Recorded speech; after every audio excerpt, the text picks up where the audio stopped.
how much do you connect the ideas of communism or Marxism or socialism to Holodomor, to Stalin's rule?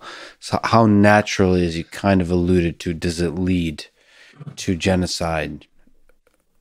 That's also, in some ways, I've just addressed that question by saying it doesn't always lead to genocide.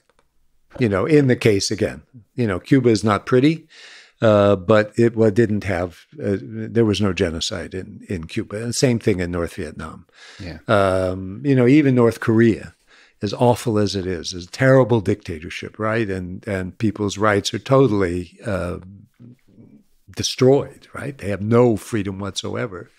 Is not, as far as we know, genocidal.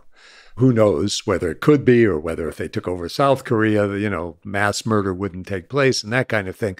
But my point is that the ideology doesn't necessarily dictate genocide. In other words, it's an ideology, I think, that makes genocide sometimes too easily possible, given, the way it thinks through history as being, you're on the right side of history and some people are on the wrong side of history, and you have to destroy those people who are on the wrong side of history. I mean, there is something in, Marxism, Leninism, which has that kind of language and that kind of thinking. But I don't think it's necessarily that way.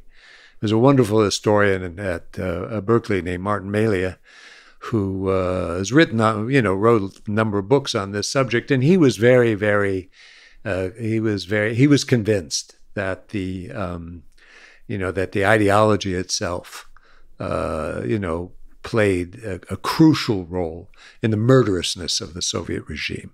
I'm not completely convinced. When I say not completely convinced, I think you could argue it different ways, equally valid, with equally valid arguments.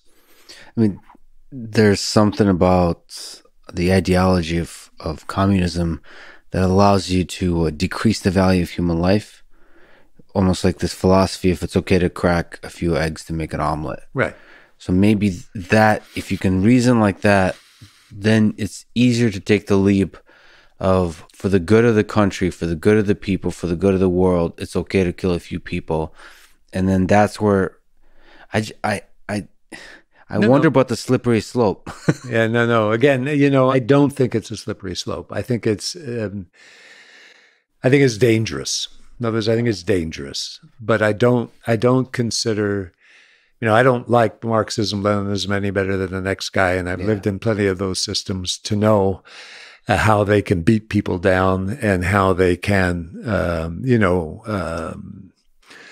destroy human aspirations and human interaction between people.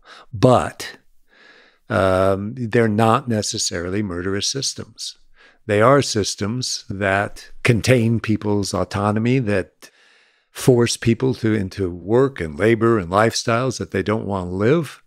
I spent a lot of time, with East Germans and Poles, who lived in, and even in the Soviet Union, in the post-Stalin period, where people lived lives they didn't want to live, and didn't have the freedom to choose. And that was terrifying in and of itself. But these were not murderous systems. And they ascribed to Marxism, Leninism. So I suppose it's important to draw the line between mass murder and genocide and mass murder versus just mass violation of human rights. Right. And the leap to mass murder, you're saying,